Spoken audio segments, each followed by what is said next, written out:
এবং বিশ্বাস করি প্রত্যেকে ভেতরে একজন আবু সাইদকে লালন করবেন মুগ্ধকে, লালন করবেন শহীদ শ্রাবণকে। গণঅভ্যুত্থান জনগণের অ্যাসেট, এই অ্যাসেট বিক্রির বিষয় না, এই অ্যাসেট জনগণকে নিজেকে ওন করতে হয়।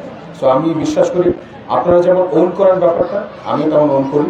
সেই ওন করার জায়গা থেকে জুলাই অভ্যুত্থানে যে সকল বিষয় চোখের সামনে দেখেছি এবং যেগুলো প্রত্যক্ষদর্শী সেই সকল অভিজ্ঞতা নিয়ে এই দিনলিপি রাখা এবং এই দিনলিপিতে আপনারা গণঅভ্যুত্থানের প্রত্যেকটা বিষয়, খুঁটিনাটি বিষয়, শুরু থেকে শেষ পর্যন্ত, আমাদের ভিক্টরি পর্যন্ত, শেখ হাসিনা পালিয়ে যাওয়ার মুহূর্ত পর্যন্ত যতটুকু স্মৃতি আছে সবকিছু এটার মধ্যে ধারণ করা আছে। সবকিছু আসলে সবকিছু তো বলা যায় না, এটা তো বিশাল বিষয়, কিন্তু যতটুকু পেরেছি ততটুকু করেছি, ততটুকু লিপিবদ্ধ করা গেছে।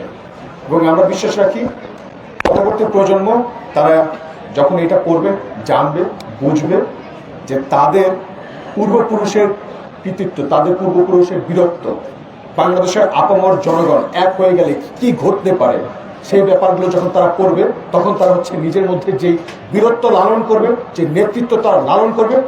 যদি কেউ একজন অন্যায়ের বিরুদ্ধে গিয়ে সেই ধারণ করা মনোজগতের সেই চিন্তাকে রাস্তার সামনে গিয়ে বুক চিতে দাঁড়িয়ে দুহাত মেলে দাঁড়াবে আবু সাইদের মতো, তখন বুঝবো যে না, এই বইটা লেখার সার্থকতা হয়তো হয়েছে, কোথাও এক জায়গায় সার্থক হয়েছে।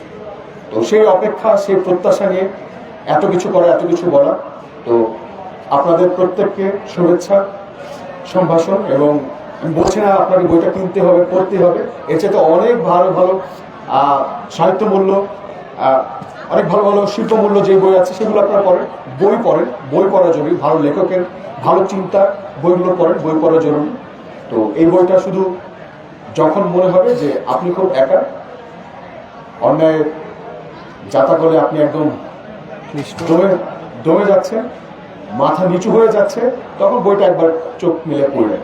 এবং আগামী আরেকটা ওয়েভ যখন আসবে, আবার যখন দেশে একটা ফ্যাসিস্ট তৈরি হতে চাইবে, তখন বইটা পড়েন কিভাবে একটা ফ্যাসিস্টের ঘাড় ধরে এই দেশ থেকে তাড়িয়ে দিয়েছিল এই জনতা, এই বাংলাদেশের মানুষ, তখন আপনারা সেটা বুঝতে পারবেন। এবং বিশ্বাস করি প্রত্যেকে ভেতরে একজন আবু সাইদকে লালন করবেন মুগ্ধকে, লালন করবেন শহীদ শ্রাবণকে।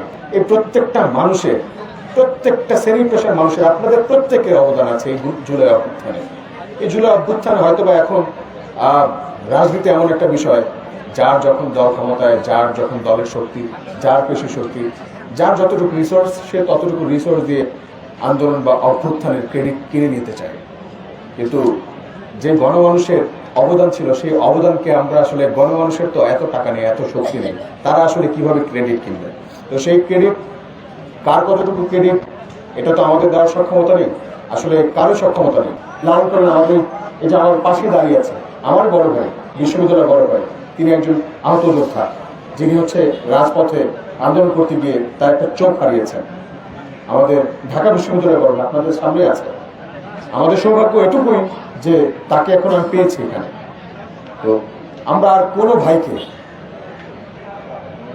আমার মিছিলে যেতে দিব না, আমরা আর আমাদের কোনো ভাইকে পঙ্গুত্ব বরণ করতে দিব না, এই বাংলাদেশে আর কখনো ফ্যাসিস্টের জন্ম নিতে দিব না, আমরা জুলাইকে ভুলতে দেব না ইনশাআল্লাহ।